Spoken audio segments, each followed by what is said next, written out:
Hello and welcome study Bangla point 10-তে আপনাদের প্রত্যেককে স্বাগত জানাই। আজকে আমরা দশম শ্রেণীর ভৌতবিজ্ঞান ও পরিবেশ পরিচয় বইয়ের চ্যাপ্টার 1 পরিবেশের জন্য ভাবনা এর পার্ট 2টা আমরা কমপ্লিট করব। পার্ট 1 এর আগেই আমরা কমপ্লিট করে নিয়েছি পার্ট 1টা। তোমরা যারা যারা আমাদের এই চ্যানেলটিকে সাবস্ক্রাইব করোনি তারা সাবস্ক্রাইব করে নাও।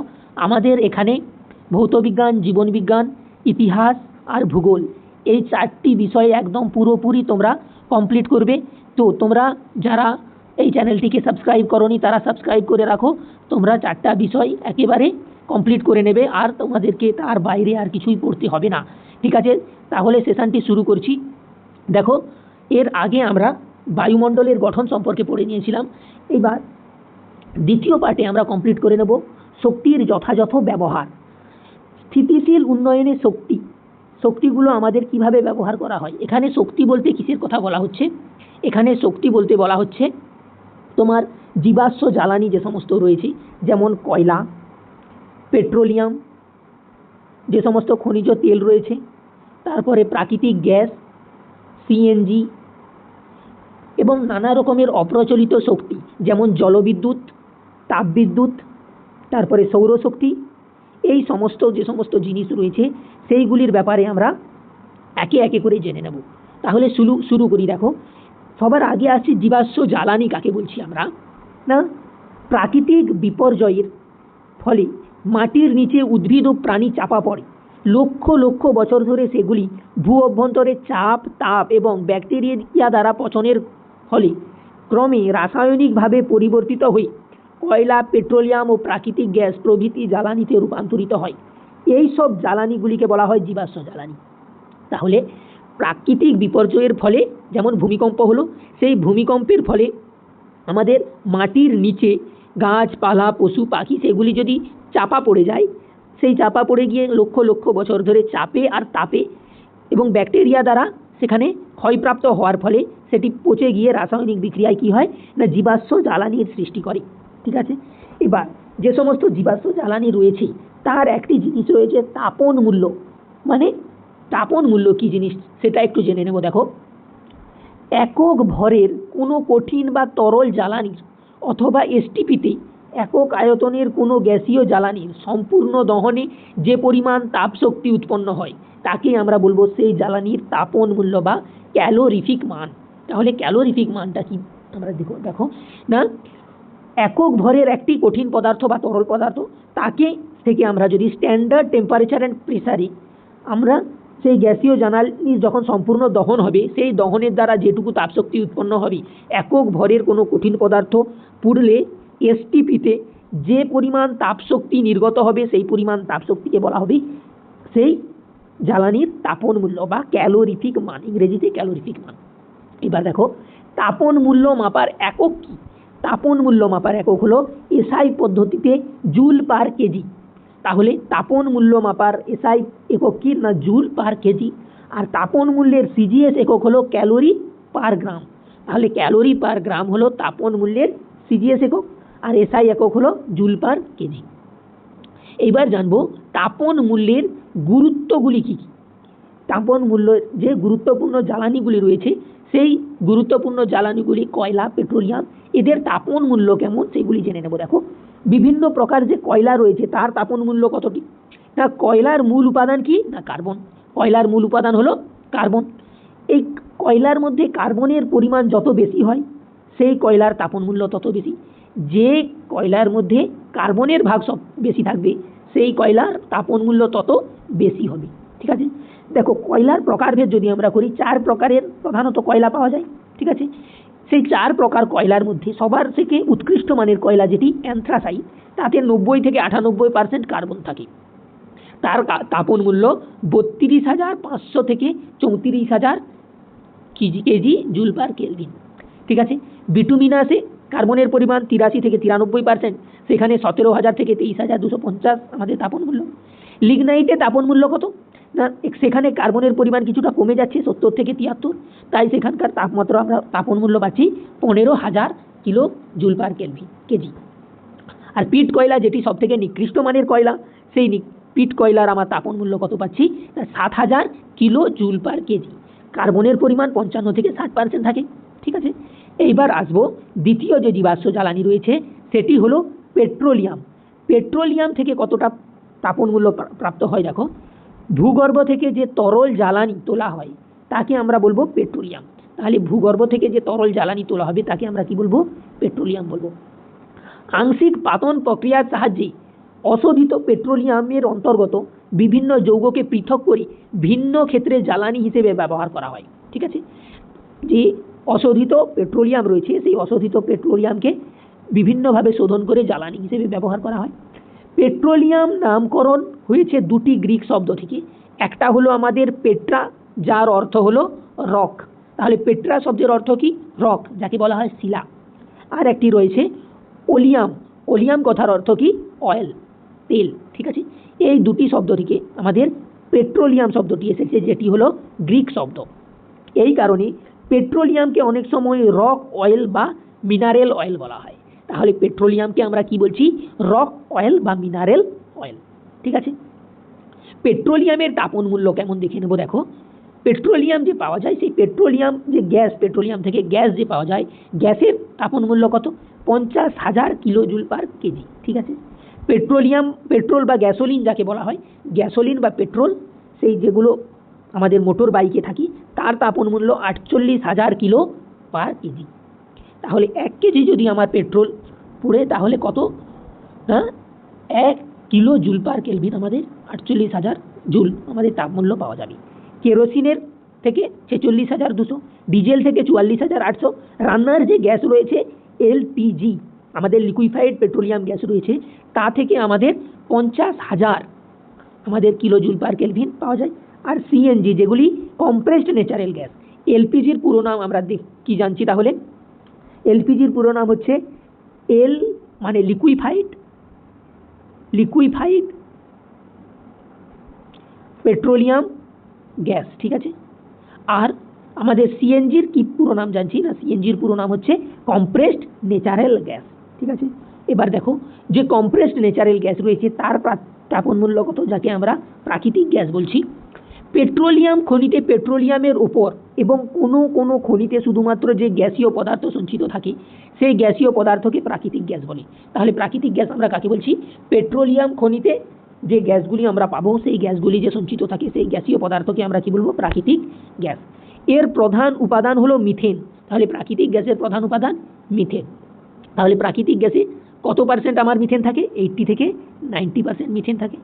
আর দ্বিতীয় উপাদান কি? ইথেন। ইথেন কত পার্সেন্ট থাকে? ইথেন থাকে আমাদের 3 থেকে 8%। ঠিক আছে, এবার দেখো, প্রাকৃতিক যে সমস্ত গ্যাস রয়েছে সেই প্রাকৃতিক গ্যাস প্রায় 200 বার হলো একটি চাপ মাপার একক। সেই 200 বার চাপে সংনমিত করে তরলে পরিণত করা হয়। একে বলা হয় সিএনজি, কম্প্রেসড ন্যাচারাল গ্যাস। তাহলে কম্প্রেসড ন্যাচারাল গ্যাস কাকে বলছি? প্রাকৃতিক গ্যাসকে আমরা যদি 200 বার তাপমাত্রায় যদি আমরা তাকে কম্প্রেসড করি, সংনমিত করি, যে গ্যাস পাওয়া যাবে তাকে আমরা বলছি কম্প্রেসড ন্যাচারাল গ্যাস।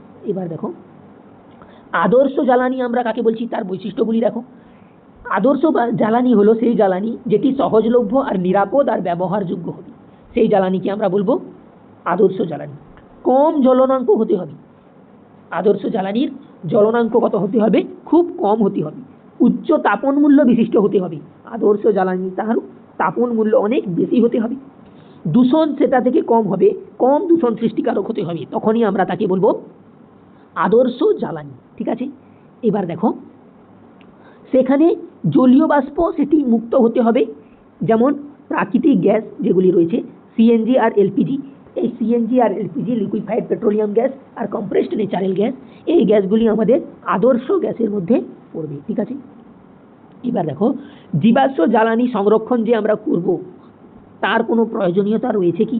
জীবাশ্ম জ্বালানি সংরক্ষণের প্রয়োজনীয়তা কি সেটি জানবো। দেখো, জীবাশ্ম জ্বালানির মজুত সীমিত এবং এটি নবীকরণযোগ্য।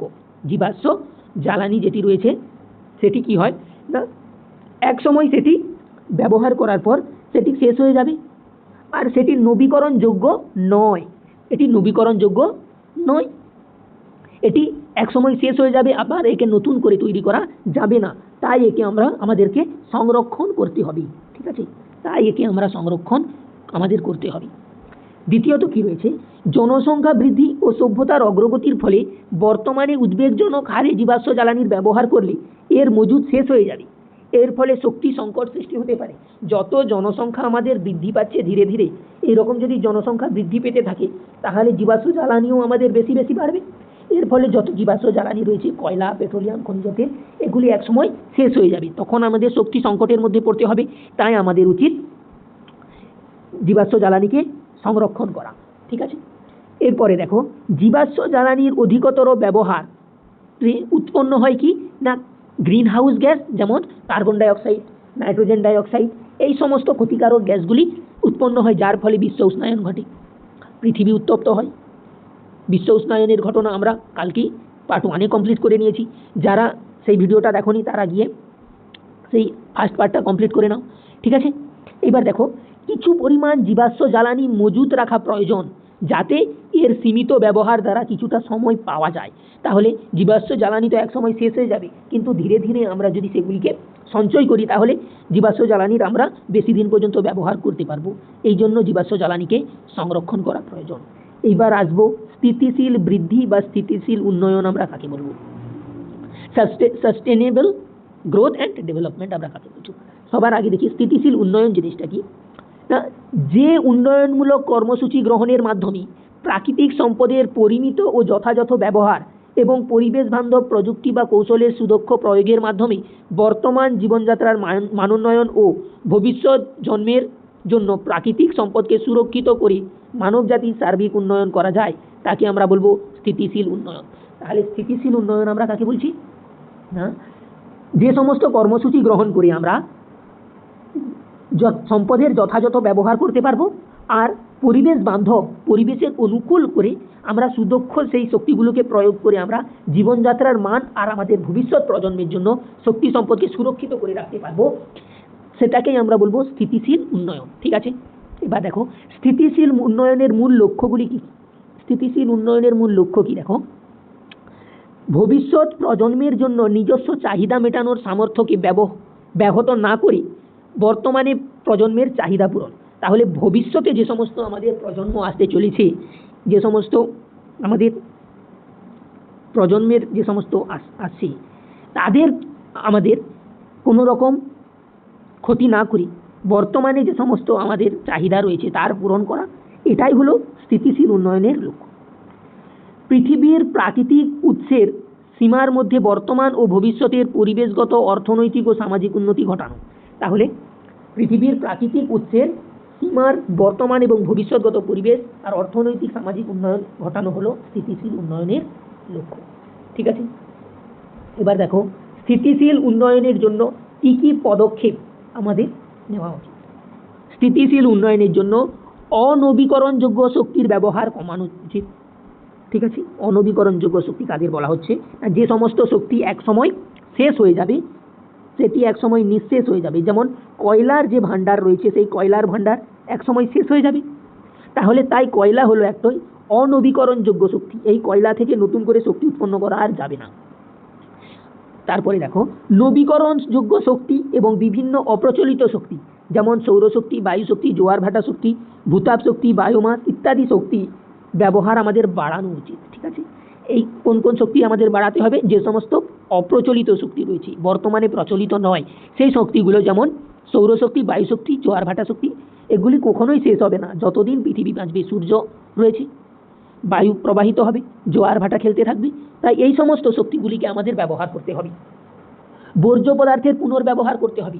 যে সমস্ত বর্জ্য পদার্থ আমরা ফেলে দিই, সেই বর্জ্য পদার্থগুলিকে আবার রিসাইকেল করার মাধ্যমে সেগুলিকে আবার ব্যবহার করতে হবে, তবেই স্থিতিশীল উন্নয়ন করা সম্ভব।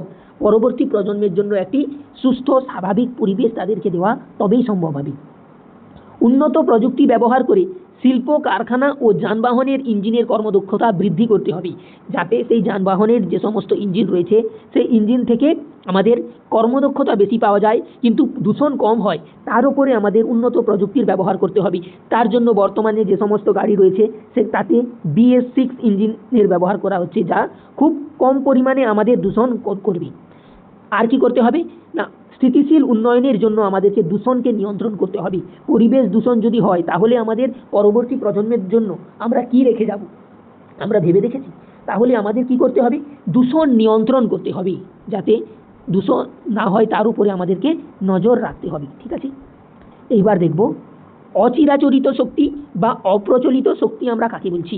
অচিরাচরিত শক্তি বা অপ্রচলিত শক্তি আমরা কাকে বলবো না, অনবীকরণযোগ্য জীবাশ্ম জ্বালানির বিকল্প হিসেবে যে সকল নবীকরণযোগ্য শক্তি সম্পদ দৈনন্দিন প্রয়োজনে অপেক্ষাকৃত কম ব্যবহৃত হয় তাদের বলা হয় অচিরাচরিত শক্তি বা অপ্রচলিত শক্তি। তাহলে অচিরাচরিত শক্তি আমরা কাকে বলবো, অনবীকরণযোগ্য যে সমস্ত শক্তি রয়েছে, জীবাশ্ম জ্বালানি রয়েছে, সেই নবীকরণ, তার বদলে নবীকরণযোগ্য শক্তি দৈনন্দিন জীবনে ব্যবহার করা তা উচিত। ঠিক আছে, এবার নবীকরণযোগ্য শক্তির বৈশিষ্ট্য কি? নবীকরণযোগ্য অচিরাচরিত শক্তি আমরা কাকে বলবো? নবীকরণযোগ্য অচিরাচরিত শক্তি আমরা বলবো যেটি সহজলভ্য হবে, বারবার ব্যবহার করা যাবে, একবার ব্যবহার করার পর সেটি শেষ হয়ে যাবে না। শক্তির উৎস বা কাঁচামাল প্রাকৃতিক উপাদান দ্বারা তৈরি হতে হবে, নিঃশেষিত হওয়ার সম্ভাবনা খুব কম হবে, আর পরিবেশ দূষণ সৃষ্টি করবে না। এরকম যে সমস্ত শক্তি রয়েছে তাদেরকে আমরা বলবো নবীকরণযোগ্য অচিরাচরিত শক্তি। ঠিক আছে, এবার দেখো আমরা অপ্রচলিত শক্তি আমরা জানি যে সমস্ত শক্তি আমাদের বর্তমানে ব্যবহৃত হয় না, কিন্তু এই সমস্ত শক্তি জীবনে কোনোদিন শেষ হয়ে যাবে না, এই সমস্ত শক্তি কখনোই সমাপ্ত হবে না, এই সমস্ত শক্তির সমাপ্তি নেই, সেই সমস্ত শক্তিকে আমরা বলছি অপ্রচলিত শক্তি। তারই মধ্যে একটি রয়েছে সৌরশক্তি। তাহলে সূর্যের অভ্যন্তরে প্রতিনিয়ত নিউক্লিয় সংযোজনের ফলে, তাহলে সূর্যের মধ্যে কি ঘটনা ঘটে, নিউক্লিয় সংযোজন ঘটে, সেই নিউক্লিয় সংযোজনের ফলে উৎপন্ন বিপুল পরিমাণ তাপ ও আলোর খুব সামান্যই পৃথিবীতে আসে। তাহলে সেখানে পৃথিবীতে কতটা পরিমাণ তাপ আর আলো আসে দেখো, 200 কোটি ভাগের মাত্র 1 ভাগ পৃথিবীতে আসে। কত নগণ্য! সেই যে শক্তিটা আসছে সেই শক্তি আর তাপকে আমরা আহরণ করা শক্তি বা সৌরশক্তি বলবো। ঠিক আছে, এরপরে দেখো সৌরশক্তি আমাদের কী কাজে ব্যবহার করা হয় না, বর্তমানে সৌরশক্তিকে দুভাবে ব্যবহার করা হচ্ছে। একটি হলো সৌরচুল্লির মাধ্যমে তাপ সংগ্রহের উপযুক্ত প্রতিফলকের সাহায্যে সৌরশক্তিকে ফোকাস করে solar heater, cooker, solar dryer এই সমস্ত জিনিস ব্যবহার করা হচ্ছে। তাহলে সৌরশক্তি থেকে আমরা কি ব্যবহার করছি না, solar heater, solar cooker, solar dryer এই সমস্ত জিনিস ব্যবহার করছি। সৌরশক্তির সাহায্যে বিদ্যুৎ উৎপাদন আমরা করি, সৌরশক্তির সাহায্যে আমরা বিদ্যুৎ উৎপাদন করে থাকি। সৌরকোষের মাধ্যমে সৌরশক্তিকে সরাসরি বিদ্যুৎ শক্তিতে রূপান্তরিত করা হয়। এই বিদ্যুৎ শক্তিকে বিভিন্ন বৈদ্যুতিক সরঞ্জামে ব্যবহার করা হয়, যেমন solar light, solar calculator, solar fan, solar mobile আর চার্জার, এই সমস্ত জিনিসে আমরা বিদ্যুৎ শক্তিকে আমরা কাজে লাগিয়ে এই সমস্ত জিনিস ব্যবহার করি। আর সৌরকোষের সাহায্যে কৃত্রিম উপগ্রহে বিদ্যুৎ সরবরাহ করা হয়। যে সমস্ত কৃত্রিম উপগ্রহ আমাদের পৃথিবীর বাইরে পাঠানো হয়, সেই সমস্ত কৃত্রিম উপগ্রহে আমাদের কিসের দ্বারা সোলার আমাদের ব্যবহার করে আমাদের কৃত্রিম উপগ্রহগুলিতে আমাদের বেতার সংযোগ এর জন্য কাজে লাগে কৃত্রিম উপগ্রহগুলো। সেখানে বিদ্যুৎ সরবরাহ কাজকে করে সোলার করে সেখানে। এবার দেখব যে বায়ু শক্তি, যে অচিরাচরিত শক্তির একটি ভাগ দেখতে পাচ্ছি কি না, বায়ু শক্তি। বায়ু শক্তি আমরা কাকে বলছি? প্রবহমান বায়ুর মধ্যে সঞ্চিত গতিশক্তিকে প্রত্যক্ষ ও পরোক্ষভাবে ব্যবহার করে আহরণযোগ্য যে শক্তি তাকে বলা হয় বায়ু শক্তি। বায়ু শক্তির ব্যবহার, বায়ু শক্তি কীভাবে আমরা ব্যবহার করি, কোথায় কোথায় ব্যবহার করি দেখো। বায়ু প্রবাহকে কাজে লাগিয়ে হাওয়া কলের টারবাইনের ঘূর্ণন ঘটিয়ে বিদ্যুৎ শক্তি উৎপাদন করা হয়। তাহলে হাওয়া কলের দ্বারা আমরা কি উৎপাদন করছি? বিদ্যুৎ শক্তি উৎপাদন করছি টারবাইন ঘুরিয়ে। আর এরপর বিদ্যুৎ শক্তিকে কাজে লাগিয়ে আমরা কি কি কাজ করি দেখো। পাম্প করে ভূগর্ভ থেকে জল তুলতে পারি, রাস্তাঘাট আলোকিত করতে পারি, শস্য সংরক্ষণের জন্য গুদামের শীতাপ নিয়ন্ত্রক চালু রাখা হয় এই বায়ু শক্তির দ্বারা। বায়ু শক্তি জেনারেটরের যথাযথ কার্যকারিতার জন্য বায়ু প্রবাহের ন্যূনতম বেগ 15 কিলোমিটার/ঘন্টা হওয়া উচিত। তাহলে বায়ু শক্তিকে যদি আমাদের চালাতে হয় তাহলে ন্যূনতম বেগ কত থাকতে হবে? 15 কিলোমিটার/ঘন্টা থাকতে হবে বায়ুর বেগ। এরপরে আসি দ্বিতীয় অচিরাচরিত শক্তি হলো ভূতাপ শক্তি। পৃথিবীর অভ্যন্তর এখনও গরম লাভায় 6,500 ডিগ্রি সেলসিয়াস এখানকার তাপমাত্রা এখনো পর্যন্ত। কোথায় না? পৃথিবীর অভ্যন্তর ভাগ এত গরম। তাহলে পৃথিবীর অভ্যন্তরে উপস্থিত গলিত গরম লাভার এই তাপ শক্তিকে এই ভূতাপীয় শক্তি বলি। তাহলে যে লাভা রয়েছে তার যে তাপ, সেই তাপ শক্তিকে আমরা কি বলছি? ভূতাপীয় শক্তি বলছি। গরম লাভার এই তাপ শক্তি কোনো কোনো অঞ্চলে পরিবাহিত হয়ে ভূগর্ভস্থ জলাধারকে অতিশয় উত্তপ্ত করে তোলে। তাহলে ভূগর্ভস্থ জলাধারকে সেখানে উত্তপ্ত করে তোলে। সেই উত্তপ্ত ভূগর্ভস্থ থেকে আমরা শক্তি উৎপন্ন করতে পারি। ঠিক আছে, এই ভূতাপ শক্তি আমরা কোথায় কোথায় ব্যবহার করতে পারি? দেখো, ভূগর্ভস্থ অতি উত্তপ্ত জলকে 150 থেকে 275 ডিগ্রি সেলসিয়াস পর্যন্ত হয়ে থাকে। এই জলকে উপরে নিয়ে এসে চাপ কমিয়ে দেওয়া হয়। তাহলে ভূগর্ভস্থ শক্তি থেকে যে জলকে উত্তপ্ত করা হয়, সেই উত্তপ্ত জল কত ডিগ্রি পর্যন্ত হয়ে যায়? 150 থেকে 275 ডিগ্রি সেলসিয়াস পর্যন্ত হয়ে যায়। সেই উত্তপ্ত জলকে উপরে নিয়ে এসে কি করা হয়? সেটা থেকে চাপ কমিয়ে নেওয়া হয়।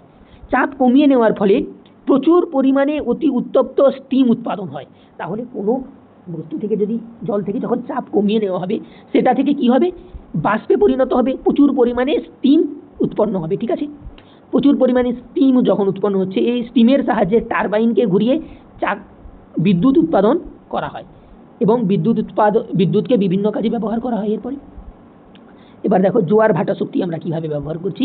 জোয়ার ভাটার সময় প্রবল জলস্রোতের সাহায্যে টারবাইনকে ঘুরিয়ে বিদ্যুৎ উৎপাদন করা হয় এবং উৎপন্ন বিদ্যুৎকে নানা কাজে ব্যবহার করা হয়। এই রকমই অচিরাচরিত শক্তির মধ্যে পড়ছে বায়োমাস। এইরকমই অচিরাচরিত শক্তির মধ্যে তাহলে কি পড়ছে? বায়োমাস। বায়োমাস আমরা কাকে বলছি? দেখো, কাঠ, পাঠা, আখের ছিবড়া, ধানের তুষ, গোবর ইত্যাদিকে জ্বালানি হিসেবে ব্যবহার করা যায়। আমরা জানি কাঠ, পাঠা এগুলিকে আমরা জ্বালানি হিসেবে ব্যবহার করতে পারি। এই সমস্ত জিনিসকে আমরা কি বলছি? বায়োমাস। কার্বন ঘটিত বায়োমাসের সাহায্যে মধ্যে যে রাসায়নিক পদার্থ সঞ্চিত থাকে তাকে আমরা বলবো বায়োমাস শক্তি। তাহলে বায়োমাস শক্তি কাকে বলছি? কার্বন ঘটিত বায়োমাসের মধ্যে রাসায়নিক শক্তি যে সঞ্চিত থাকে তাকে আমরা বলবো বায়োমাস শক্তি। বায়োমাস হলো একটি পুনর্নবীকরণযোগ্য শক্তির উৎস। তাহলে বায়োমাস কি না? একটি পুনর্নবীকরণযোগ্য শক্তির উৎস। এটাকে আবার আমরা ব্যবহার করতে পারি। এরপরে দেখো বায়োগ্যাস। বায়োগ্যাস কিভাবে সৃষ্টি করা হয় না? গার্হস্থ্য, শিল্পজাত ও কৃষিজাত জৈব আবর্জনাকে ডাইজেস্টরের মধ্যে নিয়ে ডাইজেস্টরের মধ্যে নিয়ে এসে বায়ু নিরুদ্ধ অবস্থায় মিথানোজেনিক ব্যাকটেরিয়ার সাহায্যে পচন ঘটিয়ে যে গ্যাস উৎপাদন করা হয় তাকে আমরা বলছি বায়োগ্যাস। আরেকবার বুঝে নাও, বায়োগ্যাস আমরা কাকে বলছি? যে গৃহস্থলীর যে সমস্ত বর্জ্য থাকে, শিল্পজাত আর কৃষিজাত যেসব আবর্জনা বা ডাইজেস্টর, সেই আবর্জনাকে ডাইজেস্টরের মধ্যে নিয়ে গিয়ে বায়ু নিরুদ্ধ করে নেওয়া হয়, সেখান থেকে বায়ু বের করে নেওয়া হয়, আর তার মধ্যে প্রবেশ করানো হয় মিথানোজেইক ব্যাকটেরিয়াকে প্রবেশ করানো হয়। ঠিক আছে, সেই ব্যাকটেরিয়াকে প্রবেশ করানোর ফলে সেই যে আবর্জনাগুলি রয়েছে তার মধ্যে পচন সৃষ্টি হয়। এর ফলে কি তৈরি হয়? বায়োগ্যাস তৈরি হয়। এই প্রক্রিয়ায় মূলত মিথেন গ্যাস উৎপন্ন হয় বলে এই পদ্ধতিকে জৈব মিথেন উৎপাদন বা বায়োলজিক্যাল মিথেন প্রোডাকশন বলা হয়। তাহলে বায়োমাস যে রয়েছে, এই বায়োমাস পদ্ধতিতে কি উৎপন্ন হয় না? মিথেন সব থেকে বেশি উৎপন্ন হয়। তাই একে আমরা বলবো মিথেন উৎপাদন বা বায়োলজিক্যাল মিথেন প্রোডাকশন। বায়োগ্যাস যে রয়েছে, বায়োগ্যাসের মধ্যে আমাদের কি কি উপাদান দেখা যায়? দেখো, বায়োগ্যাসের মধ্যে মিথেন থাকে 55 থেকে 65%। মিথেন কত পার্সেন্ট থাকছে? তাহলে 55 থেকে 65% থাকছে। কার্বন ডাই অক্সাইড থাকছে আমাদের 35 থেকে 44%। হাইড্রোজেন থাকে 1%। তারপরে বাকি যে সমস্ত সামান্য পরিমাণ জলীয় বাষ্প কিছু পরিমাণ থাকে কিসে? বায়োগ্যাসের মধ্যে। এরপরে দেখো বায়োগ্যাস ব্যবহারে কি কি সুবিধা রয়েছে। বায়োগ্যাস ব্যবহার করলে কিছু সুবিধা পাওয়া যায় কি সেটি দেখবো। দেখো, বায়োগ্যাস অল্প জায়গা এবং কম খরচে উৎপাদন করা সম্ভব বলে পৃথিবীর অপেক্ষাকৃত গরিব দেশগুলি বায়োগ্যাসের সাহায্যে উৎপাদন ও ব্যবহারের প্রসার ঘটাচ্ছে। তাহলে বায়োগ্যাস কি হয়? খুব কম খরচে আর কম জায়গায় উৎপন্ন হয়। তাই যে সমস্ত গরিব দেশগুলি রয়েছে সেখানে বায়োগ্যাসগুলি ব্যবহার বেশি করা হয়। এইরকমই অপ্রচলিত শক্তির মধ্যে একটি জৈব জ্বালানি, যাকে বলা হয় বায়োফিউল। বায়োফিউল আমরা কাকে বলছি? দেখো, উদ্ভিদ বা অণুজীবের মধ্যে আত্তীকরণ হওয়া কার্বন ঘটিত যৌগ থেকে ভৌত বা রাসায়নিক প্রক্রিয়ায় তৈরি জ্বালানিকে বলা হয় বায়োফুয়েল। তাহলে বায়োফুয়েল আমরা কাকে বলছি? যে সমস্ত উদ্ভিদ আর অণুজীব রয়েছে তাদের আত্তীকরণ ঘটিয়ে কার্বন ঘটিত যে সমস্ত যৌগ পাওয়া যাবে তাকে আমরা বলছি বায়োফুয়েল। এরকমই বায়োফুয়েলের মধ্যে পড়ছে bio ethanol, biodiesel, green diesel আর বায়ো ইথার। এই সমস্ত জিনিস আমাদের কিসের মধ্যে পড়ছে? না জৈব জ্বালানির মধ্যে পড়ছে। এবার দেখব বায়ো ইথানল জিনিসটা কি, দেখে নেব। বায়ো ডিজেল জিনিসটা কি দেখে নেব। আগে বায়ো ইথানল জেনে নিই। দেখো, বায়ো ইথানল আমরা কোথা থেকে পাবো? না শর্করা বা স্টার্চ সমৃদ্ধ আখ থেকে প্রাপ্ত চিনি, ঝোলা গুড় অথবা ভুট্টা থেকে সন্ধান প্রক্রিয়ায় বায়ো ইথানল আমরা পেতে পারি। তাহলে বায়ো ইথানল আমরা কোথা থেকে পাচ্ছি? ভুট্টা, চিনি, ঝোলা গুড় এইগুলি থেকে সন্ধান প্রক্রিয়ার মাধ্যমে বায়ো ইথানল উৎপন্ন করা হয়। কি কি কাজে ব্যবহার হয় দেখো। বায়ো ইথানল 20 থেকে 25% উৎপাদনে দেখো, বায়ো ইথানল 20 থেকে 25% মেশানো হয়, আর পেট্রোল 75 থেকে 80% মিশিয়ে সামান্য পরিমাণ বেঞ্জিনের সঙ্গে মিশিয়ে যে অ্যালকোহল প্রস্তুত করা হয় সেটি গাড়ির জ্বালানি রূপে ব্যবহার করা হয়। কি জিনিসটা দেখো, যে বায়ো ইথানল আমরা তৈরি করছি, সেই বায়ো ইথানলের আমার 20 থেকে 25% নিচ্ছি বায়ো ইথানল, আর বাকি 75% আমরা কি নিচ্ছি? পেট্রোল। এই দুটি মিশিয়ে আমরা এর মধ্যে আর যদি বেঞ্জিন মিশিয়ে দেওয়া হয়, এই বেঞ্জিন মিশিয়ে নিলে এক প্রকারের অ্যালকোহল প্রস্তুত হচ্ছে। সেই অ্যালকোহলকে আমরা কি বলবো? সেই অ্যালকোহল আমরা জ্বালানি হিসেবে ব্যবহার করতে পারবো। এই রকম জ্বালানি ইউএসএ এবং ব্রাজিল সেখানে অধিক পরিমাণে ব্যবহার করা হয়। ঠিক আছে, এরকমই এবার দেখব বায়োডিজেল আমরা কাকে বলছি। বায়োডিজেল কোথা থেকে আমরা পাবো? না উদ্ভিজ্জ তেল এবং প্রাণীর চর্বি থেকে বিশেষ প্রক্রিয়ায় আমাদের বায়োডিজেল পাওয়া যায়। কোথা থেকে পাচ্ছি? উদ্ভিজ্জ তেল থেকে আর প্রাণীর চর্বি থেকে।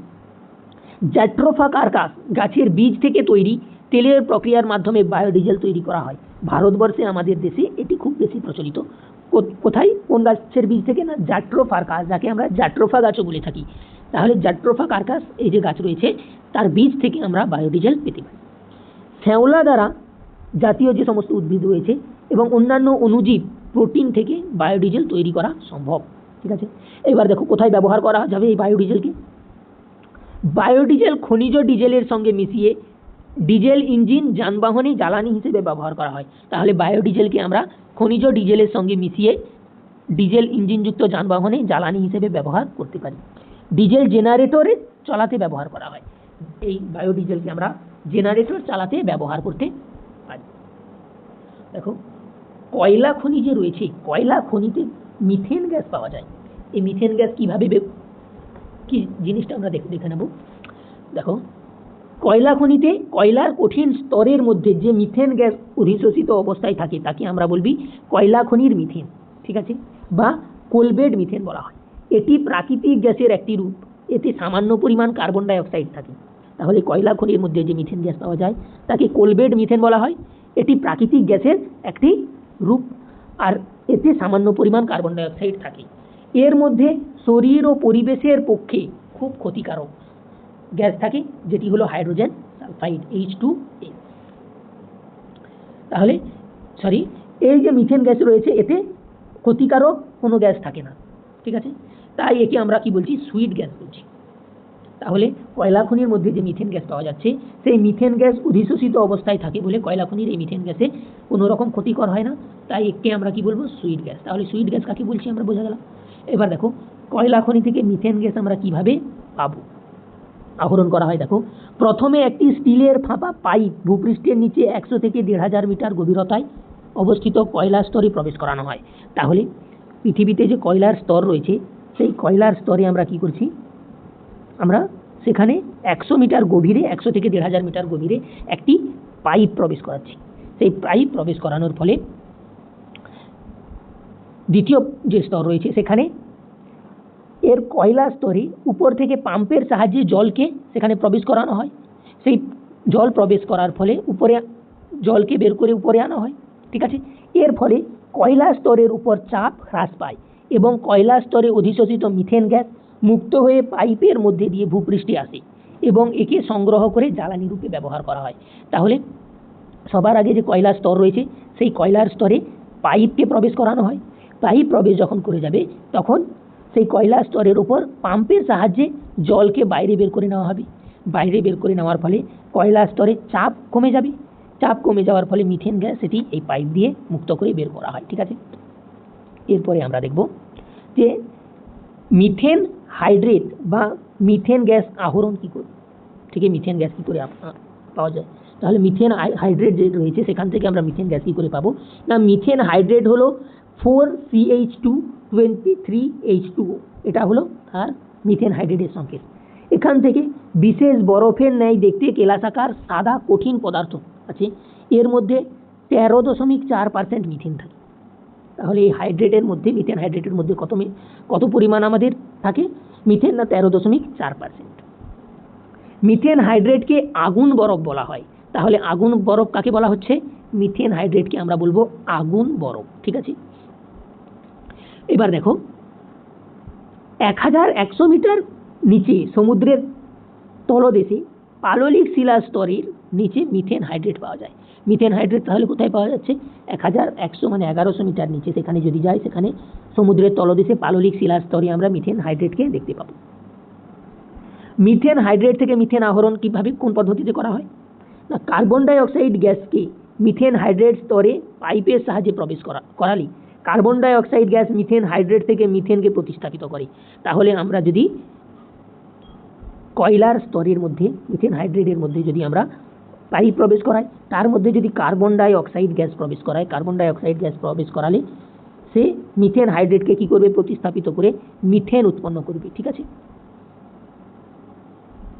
এবার আমরা দেখব মিথেন হাইড্রেটকে আমরা ভবিষ্যতের বিকল্প শক্তি হিসেবে কী ব্যবহার করা যাবে এরকম আশা করা যাচ্ছে। এর কারণগুলি কী কী দেখো, পৃথিবীতে সন্দিত মিথেন হাইড্রেটের ভাণ্ডার অনেক বৃহৎ। পৃথিবীর নিচে মিথেন হাইড্রেটের ভাণ্ডার অনেক বেশি রয়েছে, আর সেই মিথেন হাইড্রেটের মধ্যে 13.4% মিথেন পাওয়া যায়। তাই বলা হচ্ছে যে পরবর্তীকালে মিথেন হাইড্রেট যে রয়েছে, এই মিথেন হাইড্রেটকে আমাদের ভবিষ্যতের অন্যতম একটি বিকল্প শক্তির কারণ হিসেবে দেখা হচ্ছে। মিথেন হাইড্রেট থেকে ভৌত বা রাসায়নিক পদ্ধতিতে সহজেই বেশ পরিমাণ মিথেন গ্যাস পাওয়া যায়। তাহলে মিথেন গ্যাস খুব সহজেই পাওয়া যায় মিথেন হাইড্রেট থেকে। যেমন 1 ঘনমিটার মিথেন হাইড্রেট থেকে এসটিপিতে প্রায় 160 ঘনমিটার মিথেন পাওয়া যায়। তাহলে 1 ঘনমিটার আমি যদি মিথেন হাইড্রেট নিই, তাহলে 1 ঘনমিটার থেকে আমাদের 160 ঘনমিটার মিথেন পাওয়া যাবে। এই জন্য আমাদের বলা হচ্ছে মিথেনকে ভবিষ্যতের জ্বালানি রূপে দেখা হচ্ছে। ঠিক আছে, আর কি দেখতে পাচ্ছি না, মিথেন একটি উচ্চ তাপমূল্যযুক্ত জ্বালানি, এর তাপন ক্ষমতা অনেক বেশি। এই সকল কারণে পৃথিবীতে থাকা মোট মিথেন হাইড্রেটের সামান্য অংশ যদি শক্তির উৎসরূপে কাজে লাগে, তাহলে ভবিষ্যতের সংকটের থেকে মোকাবিলা করা যাবে এবং ভবিষ্যতে জীবাশ্ম জ্বালানির বিকল্প রূপে মিথেন হাইড্রেট আমরা ব্যবহার করতে পারি। ঠিক আছে, তাহলে আজকে দ্বিতীয় পার্টটা আমরা কমপ্লিট করে ফেললাম। তাহলে আমাদের ভৌত বিজ্ঞানের যে চ্যাপ্টার 1 ছিল, সেই চ্যাপ্টার 1 আমরা কমপ্লিট করে ফেললাম। তাহলে যে সমস্ত ছাত্রছাত্রীরা ভিডিওটি দেখলে তোমরা সাবস্ক্রাইব করে রাখো চ্যানেলকে, এর পরবর্তী আবার নোটিফিকেশান তোমরা পেয়ে যাবে তার জন্য। আর ভিডিওকে লাইক আর শেয়ার করে দাও তোমার বন্ধুদের মধ্যে। ঠিক আছে, তোমাদের এখানে হিস্ট্রি, জিওগ্রাফি, ফিজিক্স আর লাইফ সায়েন্স এই 4টি বিষয় পড়ানো হবে। তোমরা এই 4টি বিষয় সম্পূর্ণভাবে এখানে কমপ্লিট করা হবে। এই 4টি বিষয়ের প্রিপারেশন তোমরা এই চ্যানেল থেকে করে নিতে পারো, তোমাদের কোনো সমস্যা হবে না, তোমাদের এর বাইরে আর কিছুই পড়তে হবে না। তাহলে আজকে এতটাই, সাবস্ক্রাইব করে নিও। জয় হিন্দ, জয় ভারত।